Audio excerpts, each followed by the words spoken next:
এবার বলো ব্যাগগুলো কোথায় রাখছো? রাখছি জায়গা মতন। তোমার কি খবর? কেউ কিছু টের পায় নাই তো?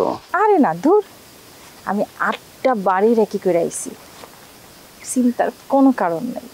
তারপর কি বুঝলা এই গ্রামের মানুষের ঘরে কি পরিমাণ মালামাল আছে? অনেক কিছু আছে, বাইরে থেকে দেখলে মনে হয় খয়রাতি, আর ভেতরে গিয়া দেহি পুরনো আলমারি সিন্দুক ভরপুর। পুরাতন আলমারি সিন্দুক যেহেতু আছে তার মানে মালপত্র ভরপুর আছে। অবশ্যই আছে, ঘর দেব এই কথা শুই না সবাই ওইটা লইয়ে ব্যস্ত, আমি আসল না নকল কি কারো খেয়ালই নাই। এই জাতি হলো বেখেয়ালি, বুঝছো? ধরো একটা রাইখা আর একটা ধরতে যায়, কিন্তু যেটা রাইখা যেটা ধরতে যায়, রাইখা যাওয়াটা যে আরেকজনের নিয়ে গেছে সেই খেয়ালই তাদের নাই। এই জন্যই দেশের এই অবস্থা। হব ঠিকই কইছো। চোরদের এখন সোনালি সময় যাচ্ছে, বুঝছো? আশেপাশের লোকজন সব অস্থির হয়ে আছে, কিন্তু আমরা অস্থির হলে চলবে না, আমরা ঠান্ডা মাথায় কাজ করতে হবে। এরা এত পরিমাণ লোভী যা চিন্তার বাইরে, তুমি কল্পনাও করতে পারবা না। এই লোভের সুযোগই তো আমাকে নিতে হবে, বুঝতে পারিস? একদম। আচ্ছা তাহলে এখন আমি কি করব, চলে যাব নাকি বাকি আর কয়েকটা বাড়ি দেখব? বেলা যেহেতু আছে আরো 2-4টা বাড়ি ঘুরে আসো। আচ্ছা নগদ টগদ কেমন পাচ্ছ? দিচ্ছে ঘোষ হিসাবে। ও তুমি আবার এটার মধ্যে বাঘ বসাইতে আইসো না। আসসালামু আলাইকুম ম্যাডাম। এই লোক কিডা?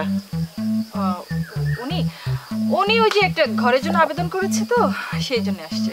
ও এই গ্রামে তো আগে দেখি নেই, তাই পরিচিত মনে হচ্ছে না। আপা চলেন। হ্যাঁ চলেন, আসেন।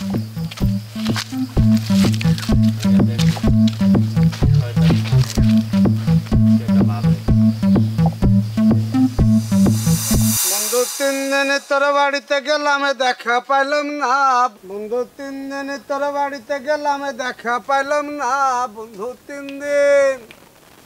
ও বন্ধু 3 দিন। এই যে বন্ধু তুই আবার ব্যাক করে রাখিস, জলদি বাই কর। হ্যাঁ ব্যাগের কথা করছিস কিসের জন্য?